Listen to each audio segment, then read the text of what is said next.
I'm the CEO of Wirecard Solutions South Africa, a payment technology company. And I've known both Pete, well, I've known Marieka longer than Pete. I've known Marieka now, she'll close on 20 years, I suppose. No, 15. It's 15 about. Yeah. And quite recently, we've started working together on some of the Motto tools with my team, and that's been really incredible, to the point that myself and 2 team members have joined the certification program to be able to use these tools to spread the news. And I'm really excited about today and how we can bring Pete's incredible skills and the Motto tool things together, because I believe that if you know what the problems are, then finding solutions through a Participlan process, in my mind, is the best way to be able to get buy-in, to get the change done quickly. And I've been very, very lucky to have known Pete for probably about 8 years. I think, if I'm correct, Pete, 7 or 8 years, and worked with him. Yeah, I don't want to sound that feel that old.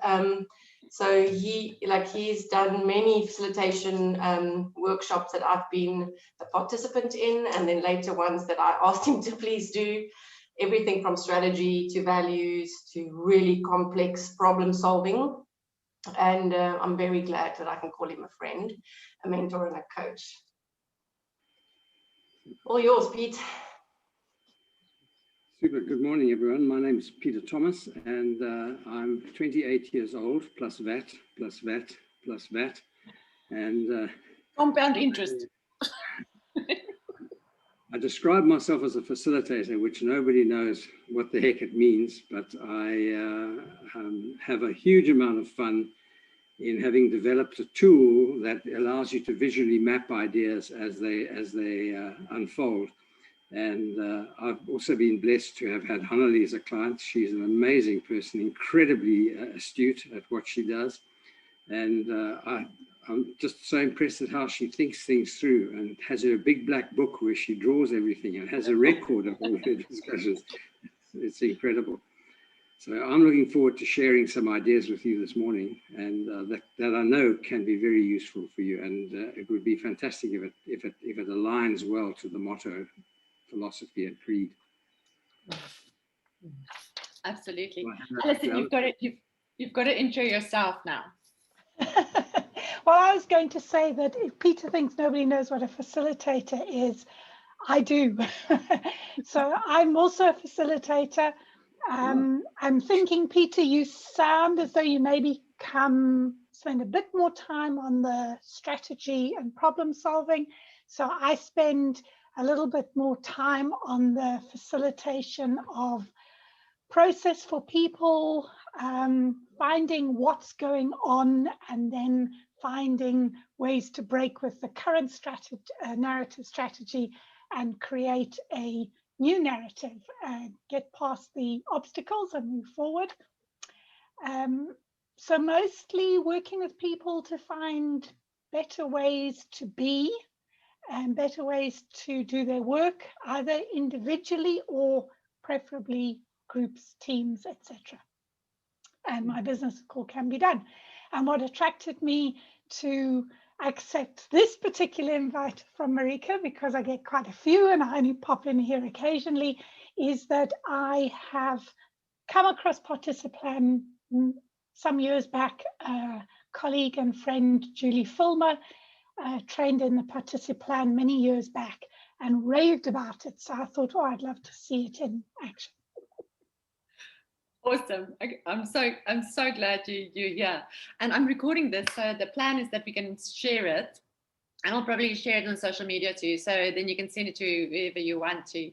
And you know what, I think when we initially had the idea of having this gedoente a few weeks ago, we were saying, you know, I wonder what's going on for our clients, because we know what's going on for our individual clients and what we work with and what they're struggling with, but what's sort of happening with the general public. So we ran that poll, and the data was fascinating. So the data basically said, I'm just looking at an extra screen so I can remember my data.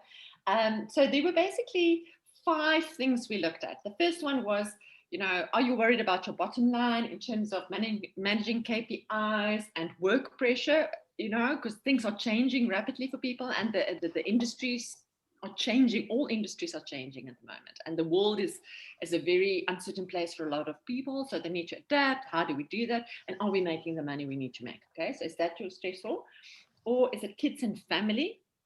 Which was interesting for me, because kids and family, obviously being a mother and having to play that role with work, I think, and it was only women in the conversation when we decided to do this as an exercise, and we all thought this is going to be it, because we hear our friends and we hear our families and everybody telling, trying to balance everything. Or is it mental health issues relating, and not just your own maybe, or your families, but also staff, in terms of anxiety and depression related stuff? Or is it staff loss and retrenchment risk? So a lot of people have lost jobs. Are we worried about people jumping ship? What is it that we're worried about? And in that particular case, I had a conversation yesterday with a client of mine where we've lost, that client is losing senior people at the moment, because they're just saying, I can't deal with this anymore. I can't deal with this anymore. I'm better than this. So it's almost like there's this thing that's happening now in cultures as well. So that was the fourth one. And then there was a thing that says others, and which was interesting, how people try, and it was different things that would come up, like coping with work and study, and it was mostly very personal stuff. Okay, so the two top so I almost want to say, what do you think is going to be the winner? So there were two winners. Okay, the highest ranking, as in this is what we're struggling with, was 37%, and that was the bottom line one. And so that really hardcore thing of saying, are we actually making money? And from a personal point of view, this year has been incredibly challenging, because we're growing in a new direction. So we're in that cusp of, now we've got to, expand and still keep the food on the table kind of thing. So from a personal point of view, our roles have been changing rapidly in our small team that we have. And I know for a fact the work pressure and that sort of thing of making sure that the cash flow is okay, although you're pivoting and you're transforming and you're changing into the right direction. How do we, because we're right there. So that was a big question.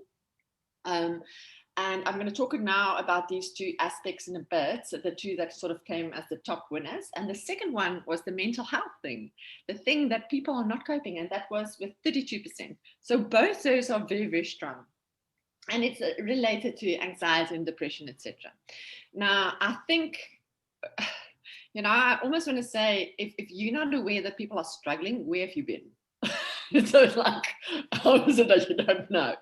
And, I can tell horror stories here today. And I think the one that sort of hit home for me very, very hectically last week was when Paul, my partner, told me about one of his colleagues who had to rescue her son, her 12-year-old son, hanging from the roof, from the ceiling, not being able to cope, and this whole thing, and I've got children in that age bracket, and it really hits home for me how children are struggling, and the teenagers and all of us are really struggling with what's going on, and this uncertainty that life brings. And so this whole week I've been pondering on how do we create stability and helping people to feel anchored, helping them to, because if we can do that, if we can help them feel anchored and they can just trust in something in a way that they can calm down and rest in that feeling of it's okay, it's going to be okay. They're able to breathe, and then they can start solving problems, because the problem that I think sits in this bottom line story, the way we're all in the survival mode.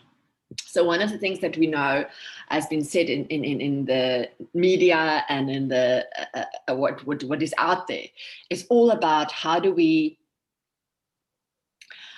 survive economically, and April is the month. And I mean, Hannah can tell us a lot more about that, but from a spending point of view, and people making debts and cash flow and just all of those things, it's always been this period That's what's going to put that pressure on people. And it's hard. So the client that I just came from, when we had a conversation last week about the process that he wants to start, he says to me, Malika, we've got this fantastic deal that's coming in and it's going to be amazing. And we've signed it, but I am so poop scared because I know that these oaks are not ready. They're not performing. They're not coping from an emotional and mental point of view. And it's like they forgot everything since last year. They came in and they're just like off. They don't know what they need to be doing. And I explained to them the whole thing about how we panic and how our brains just shut down and how this noise of fear and pressure just puts us in that spin of swinging between anxiety and depression. And we're not finding our sweet spot.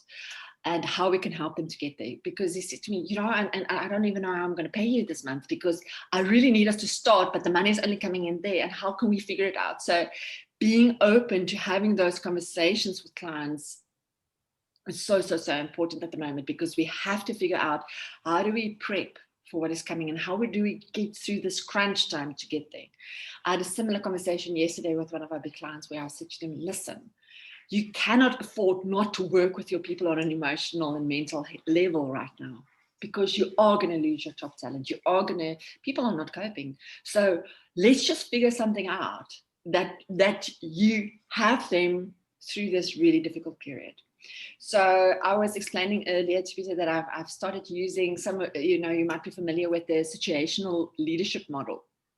And it's one of my favorite models, in all the years that I've been doing facilitation or whatever, and even way back when I did my PhD and I had to study all these leadership models and whatever, nothing has come, in my opinion. I know there's some people that are very prone to certain, what do you call them, types of thinking around leadership, but a lot of these models are very complicated. And this one I find is just so spot on, and it suits very much with the data that we've been given. Okay, so I want to use that, if it's okay with you guys. I just want to use that very, very quickly as a way of providing solutions to some of these struggles. So Peter asked me a very pertinent question. He said to me, what is it that you guys can do to help organizations with this struggle, with this that's happening for them right now? And I like to use the words truth and grace when it comes to leadership, because, in any organization, whether it's a family unit, whether it's any sort of collective, whether it's an NPO, whether it's business, you have to look at both. You cannot just have the one or the other. You have to have both, and there has to be balance in it. And you've got to have that ability to flow. What is it that we need right now? And in my view, it is almost like I've got this little thingy, boxy, and it's almost like you've got to create the stability of a case and say, this is what we're going to achieve. This is the stability. This is what you can be anchored on. This is where we're going. This is how it's going to be. And then when you open, it's almost like Pandora's box. When you open it, amazing creative things can happen. And this is where the grace comes in. So if you think about the situational leadership model, and maybe what I could do is, I'm looking at Nicole because she helps me with our social media. I can even, share one of our slides that we use all the time. So how that model works, and I don't want to go into the detail, but just to give you an idea of how we come in and what we do to help organizations to create that stability and structure, and at the same time, the health, the organizational betterment and the mindset of the people. And as you all must have heard, I believe if you can measure it, you can manage it, because then you know. And our really core thing is we measure perception. And the reason why we look at perception is that if we know what people are feeling and thinking and how they see the world, the perceptions and the stories they have in their minds, we can predict their behavior. And we pretty much can see where things are coming from. And then a lot of things suddenly make sense, and you can track it. You can track and see, okay, this was the perception and now it shifted to this, and what has happened in the behavior. So I'm going to do on a little piece of paper. My children stole my whiteboard, if anybody was wondering where my whiteboard is. So I'm going to work on. So on the situational leadership model, it works the opposite way around. So we would work this way, we work the other way. And we talk about development levels 1 and 2 and development level 3 and then 4. Ooh, wat dit nou net iets geskryf. Sorry, made a big scratch there. Okay, so that is basically how it works. And usually in that first block, the leader comes in with a telling style. And I'm going to explain to you now why. And the next block is your selling block. Then it's participating. Peter, I'm doing your intro. If you can, if you can see it. And then finally delegating. Now, what we know is on the one scale, and it sort of works the opposite way, right? So it's the far end is where we're really struggling. So I'm going to show you now. So the bottom X is the directive behaviors that we look for, and the top one is the supportive. And this is where the leader has to really step in. So if you can have a look there, you see? Okay. So the whole idea is that you would move from here to there theoretically. But the reality is that because of all the changes, we are in so much flux. And some days we're better and some days we're not. And, you know, it was interesting. So one of the managers from this company that I just came from said to me, this guy, because I said, yes, I've spotted Oki that I think has really got a lot of talent, because I could hear how he was talking to his peers. And he said to me, oh, yeah, we know, but he's so unstable. And I said, well, what do you mean he's unstable? Now, one day he's like, you cannot believe, he'll go and he'll just create magic. Hello, Margot. He'll just go and he will just create magic. And the next day he's just useless. And I said, okay, so let's just think what is going on in that guy's life. And this is what we've got to figure out. So the poor manager that's got to work with these Okies, they are the ones that need to become incredibly astute in terms of that. And this is where we do the leadership development work. So if I can just jump back to our feedback, Margot, we got some flippin' amazing feedback, and welcome to this session. So how it works is what we know. So if you think about the data that came back, the number one thing that is a struggle for people is creating structure and direction. So on that scale, what we then know is that people are here. Okay, so they're very, very low on what am I meant to do? My role has changed. Suddenly I've got a lot more work, and you're giving me stuff that I don't know yet. So creating those structures. So we love using a personal development plan process, a PDP process. And what we usually do is we use our individual assessment, our 360 leadership tool, to start that conversation. And Anne's shaking her head because she's done this before. And it works like a charm, because what it does, it gives you the other end of the spectrum, of the X, and this is here. So what we then find is, so in terms of the supportive behavior, what they need, so if they're very low, they'll be at the top here. So it really feels upside down, and, you know, I wonder if I can just flip the situational leadership model that it mirrors.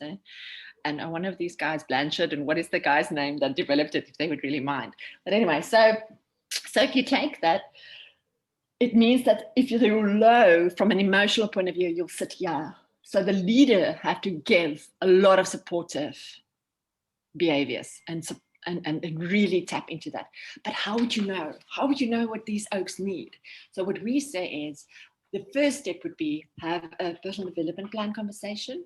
So before you can even do that, of course, you've got to bring people in the room and say, hey, we know people are struggling right now. So let's just see what is it we're trying to create, and have a conversation with them to talk them through this change curve, and helping to say to them, you've got to go through this conversation. You've got to go through this conversation, this process, this change process, and saying to them, you know, I love the serial model, because it's that thing of, it's just so clear, and it's almost like it's an upside down version of this one. So it's that whole thing of saying, we are in shock at the moment, it's hard, and we move into that anger, and this is where the instability comes in, the resistance of I've got to change, I've got to adapt, I've got to do new jobs, I've got to deal with the work pressure and the children and everybody else, to the acceptance, and finally the hope healing, where we can become creative and interesting, bring interesting stuff to work again. So if I can just bring it together. So what we usually do is we say, you have to, if you want to help an organization, really, you have to do two very important things. The one is you have to have individual development processes. You cannot run an OD process without individual processes. You have to have that one-on-one connection, especially with your introverts. There's no way you'll connect with the introverts properly in a group setting. And then secondly, you have to have group conversations so that they can compare, and they can have peer learning, and they can have understanding that you know, there's belonging. I fit in here. Everybody's struggling at the moment. So you have to have both. And what we're saying is, so the first step then is to say, this is where we are, this is where we want to go. Second step is doing your personal development plan conversations where you talk through your KRAs. What we also do in group settings that works incredibly well, and I'm a huge fan of it, is the RACI process. Mushakul. Again, very, very important professional terminology. So, so we can also just share maybe the link, the RACI link again, Nicole, if you don't mind, as part of what we, as a resource that you can use. I do so much RACI work. It is crazy because you just need to have that group conversation of understanding, okay, so our responsibilities, our KRAs have changed, right? What is it that I'm going to need? Who do I need to consult with? Who do I need to inform? Who do I need? So that conversation is critical. And from that, then you can get your KRAs. And then in terms of the and I'm going to wrap this up now, in terms of the mental health and that sort of thing, one of the things that we know about our self-perception tool, the individual assessment, the personal self-perceptions work that we do, and we're doing it now with teens and sports people and performance space, and we use the same model for gender, and that's part of your struggle. And that particular tool is amazing to figure out what is coming up for that individual at the time. And Margot is incredibly good at using that tool in a mentorship forum, and that's also one of the individual processes which we really try people to use, because it's probably the best retention strategy out there. I had a call yesterday from a client saying to me, do you know, out of the, I think there are probably 15 mentees, 7 of those mentees since we started the process end of 2019 has been promoted. And then you've got to ask yourself, are we doing something right? Yeah, we are. And they don't jump ship. This is the other thing. So it helps with that other issue of staff losses. So, and coaching, of course, is also the same sort of thing. I had a conversation yesterday with a client where I said, listen, I know your budget is tight, but if you are not going to be investing in your senior people from a mental health point of view and a support point of view for the change that they're going through, you're going to lose them. So again, massive staff retention strategy. So if you ask me, what are the things that you can do from a mental health point of view? First of all, is just figure out where are people, and then being aware of the fact that it's a moving target. So one day I'm feeling absolutely anxious and the next day I'm fine. And being able to adapt and realizing that as an individual, I might be moving up and down and around. And sometimes I feel so panicky that I can't remember what I'm meant to be doing, or other way around.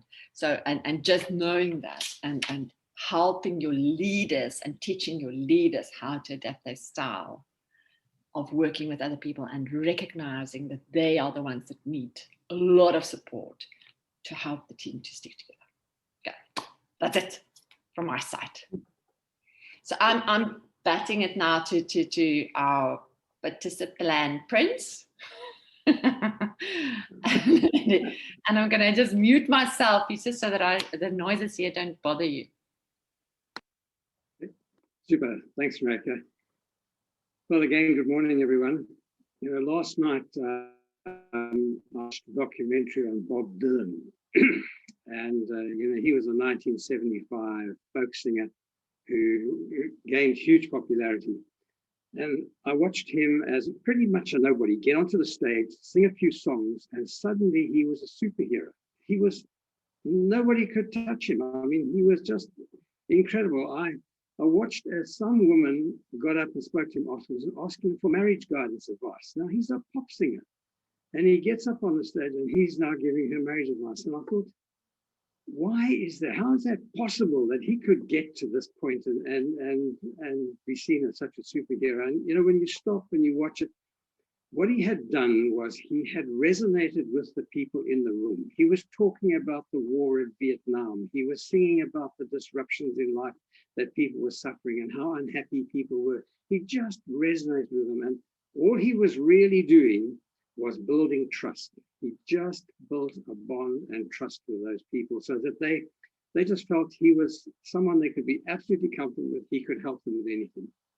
And I thought to myself, that's exactly what we're trying to do in business. We're trying to say to whoever our potential clients are, you can trust us, because that's what the client is asking for. He's saying, I don't care about your product, I don't care about your service. I want to know I can trust you that you will help deliver the result we want.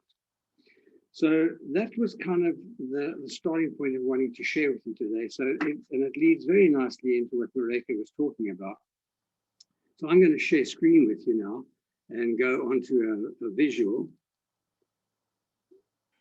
Can everybody see that? I need to go to slideshow from current slide. So unbeknownst to everyone, I'm actually not going to be using the Participlan tool. I'm not going to use Miro or the Participlan tool. What I promised to do is I promised to help you build a business case for now going out to market and selling the solution to this disruption that's taking place in the marketplace right now. So the starting point I wanted to go through was just to talk about the theory of how audiences respond. And when you get up and present in front of an audience, the first thing that goes through that audience's mind is, you're supposed to be the expert. Now give me a reason to listen to you. Why should I listen to you? So your opening into a presentation is critically important. Then the next thing that goes through their mind is, that's fine, that sounds interesting to me. Now tell me and show me that you understand my situation. Do you understand what I'm grappling with and dealing with? Once you demonstrate to me that you understand that, then tell me what you're recommending. Now, the reason I raise this is because these first three steps are very, very important in building a business case or doing a pitch. Because what we tend to do is we want to go in and talk about our product or our service. And so what I'm here for is I want to tell you about the Motto Wellness program that we've put together. And the audience is saying, well, how do you know that's what I need? So the key is, how do we actually position it and build that trust before we start to talk about what we've got to offer. Once we've put forward our recommendation, then we spell out the benefits of that recommendation. And then the audience is saying, oh, that sounds fantastic. I really like those benefits, but I've got a couple of questions. How much is this going to cost me? Who are the best people to help deliver it, etc. And then they might have some other questions. And very typically in a presentation or pitching a business case, we tend to stop at questions. There's a huge risk at stopping a presentation on questions, because your last question you get you may not answer well, and that's what you leave the audience with. So you never ever stop at questions. You've got to end it with, okay, let's tell you what the next step is, and you've got to wrap up. So that's the basic thinking. So an audience says, give me a reason to listen to you, demonstrate you understand my situation. Now tell me what you're offering, tell me how I'm going to benefit from it. Okay, I have a couple of queries, and then I may have a couple of other questions, and then tell me what the next step is. So, and you're all going to get this. Do you get copies? Have you got copies of this, Mareka? Okay. So the give me a reason to listen to you says you start with a big opportunity or big benefit. So typically, if you're talking to a business, it would be the only thing that matters to you, Mr. CEO, is that you get that revenue up that generates the profits and cash flow you need to run your business. You want a sustainable business. So let's just look currently at what's happening in your business. And when I was chatting to you a little while ago and we were discussing your business, we know that what you have is you've got good people, you've got good structures, you've got a good product and a service. It's already working for you. But what's not so good is your people aren't staying, they're leaving because they're unhappy. There's a huge amount of disruption in that marketplace. And you talk about what's not working for that client. Then you say, so really we should be setting ourselves some goals and having an ideal that we can strive for. Now, ideally what you want is you want all your people engaged. You want to understand what your customers are grappling with. You want to be able to present your solution to them, and you want to help that customer achieve their objectives. That's what you're trying to achieve. Okay, so how do we do that? Well, the way we do that is we use the Motto program of wellness, understanding, and implementation with clarity of role, etc. for the future. That's how we do it. And the way we do it is we come in and we do an analysis of your business to understand exactly who's struggling with what, and we put a program together with you that's going to help you achieve that. Now, the benefits of doing this are, first of all, you've got all of your people on board. They're now all aligned to the same goal that you have. They understand exactly what is expected of them. They know how their support mechanisms are going to work. They know who's going to help them, and they know that leadership are going to take them down the right path. And of course, it's not a perfect world. And one of the first questions you're going to ask is, yeah, that sounds quite difficult. How are you going to do all that? Well, it really can only work by putting a program together. And let me tell you about one of the clients we've just done this for. Client XYZ, they had exactly this problem. We put this program together. This is how it unfolded. This is how we did it. And their experience has been phenomenal. So you can see on the right-hand side, I've got justification. There are only 6 forms of justification for any challenge that you have. You either use an expert's opinion, you use a fact, it's some experience of someone or yourselves or the client, it's an analogy, it's an example, or it's some statistical evidence. So at this point, are there any questions for me? Great. Well, if there are no more questions, just to conclude this presentation, we said right up front, it's about building your business into a sustainable business. The solution is to get your people on board, get them all focused in the right direction. And that's what we at Motto can do to help you achieve that. And the benefits are you have an aligned group of people who are eager to work, who will deliver the results you want. So the next step is we need to sit down and help you build that program.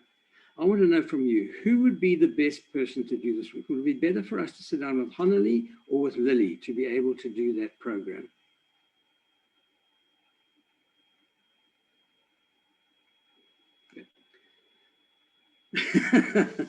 All right.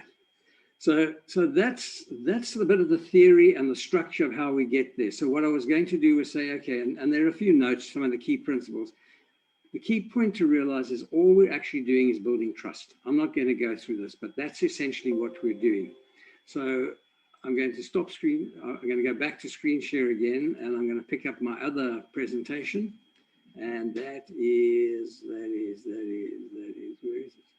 It's gone. I've lost the other presentation. No, that's not it. I want to close that.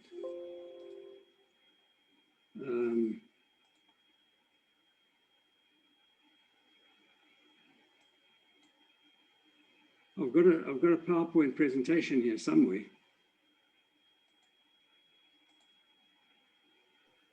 I'm glad it's not just me. There's it. I've got it.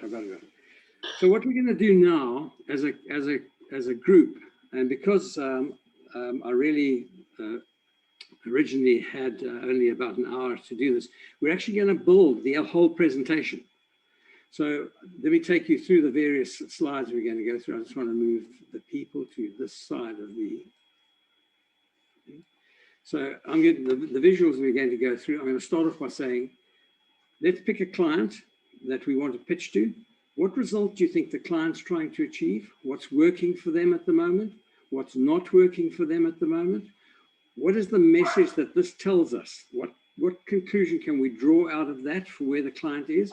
What would be they ideally need to have in place to achieve those results? What options have they got to solve their problem? What option makes the most sense? What are we recommending they do? And then we might have another recommendation, etc. Maybe some kind of wrap up of the solution, spell out the benefits, handle some of the yes buts, and then go to the conclusion and next step. Okay. Does that make sense for everyone, that we actually build that? No, that makes perfect sense. I think from my side, I'm just going to stop our recording so that we can have a lekker interactive conversation about this and that we can talk openly, if that's okay with all of you. And Marika, what we'll do is when we get to the end of putting this together, then I'm going to pretend that I'm you pitching it to a client, and I'll present, and you can record that again. So you can start recording that again, so that you've got a perfect. Thank you. Side. So I'm someone from Motto and presenting to So, Hanali, thank you very much for spending some time with us a couple of weeks ago, where we sat down and looked at your business and had a chat about where we could maybe help you. And essentially, we have now come up with a proposal that really is identifying that for you, it's important for you to become much more competitive as a business. You want to be a highly competitive business, but in order to do that, you have to be at the cutting edge of technology, and you have to ultimately achieve that through people who are driven, who are motivated, who are engaged, who want to be part of your business, but most importantly are aligned to your strategy and vision, and they will help you become a sustainable business into the future. So you also mentioned to us that you have got a number of things in place. You've got a great bunch of people. They're very skilled, they're knowledgeable, they understand your business, they understand the marketplace, they understand your customers. You have great products and you have a service that supports those products, and that's resulted in a very loyal customer base. So you have all of the fundamentals in place to be able to really take your business forward and grow it. But unfortunately, it's not a perfect world. And one of the things that this pandemic has done is it's caused a huge amount of disruption in every business that's out there. So your customers are experiencing these concerns and challenges they have to face. Your business, there's much fear in the business. People are not comfortable that they've got their jobs for life. They're concerned about what their future holds. So there's huge amounts of uncertainty and anxiety, which is driving everybody crazy. The result of that, though, that really disturbs you, is people are making poor decisions, or they're not making any decisions at all, because the leadership are scared of what they can do and what they can't do. So they're frozen. They're not taking any decisions that are going to drive the business forward. So there's a form of paralysis in the business that, if you don't break, is eventually going to cripple the business. So the message that comes out of all of that is you either adapt and change the way you're running your business, or you risk becoming irrelevant in the future. And there's no question about it. You want to become a successful business. That means you have to make people feel safe. That's the ideal. They have to become more creative and find solutions. You've got to move to their thinking brain. They need to respond to situations that arise. They need to start making sound decisions based on that. And the decisions have to lead to business growth. You know that the only way you can really do that in a world where things are moving so quickly is to use teamwork and collaboration. So you want your people to share with each other. You want them to get into little think tanks and come up with better solutions. But you want them to do it in a proactive way that really makes things happen quickly. That is how you will achieve a business that is both growing and exciting to be part of. So, look, of course, you've got options. You can say, listen, we're actually limping along, so we're not really too fussed about it. So you can do nothing and just maintain the status quo. That'll be fine. Unfortunately, what history has taught us, though, is the result of that will be pain that will increase in your business, and ultimately you will become an also-ran. And there's no question about it. That is not a desirable result for any business in the world we live in today. So our recommendation is that you identify the high road, plan a strategy of what needs to be done and how we can get there. And then what we do is we identify how we need to be. That's the most important thing. What are we shooting for? In 3 years' time, what are we and what are people saying about us? And then make sure we develop the action plans that get us to that.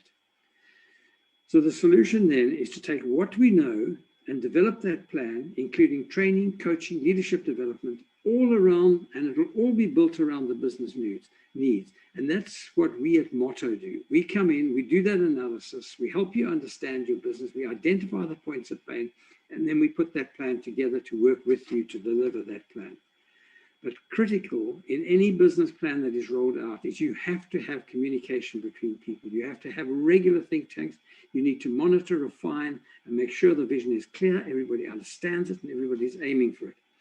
The key element, though, that underpins all of this is behaviors. The behaviors that you need to entrench in the business need to flow from your values, because that's what creates the culture of performance in your business.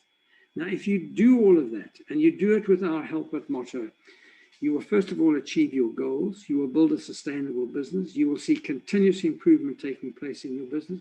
You will have an energized and agile workforce. You'll start to unlock the skills and knowledge you have in your business. You'll see growth take place. You'll improve your margins. You'll have a platform for the future that creates a win for everybody, a win for your customers, a win for your people, and a win for the business. Now, of course, one of the first questions that are going to crop up is, oh, that sounds great, but how much is this going to cost us? There's no question there's a cost attached to it, but it's also very important, an investment in your future. If you do not make that investment in the future, there's a risk you will not find that future.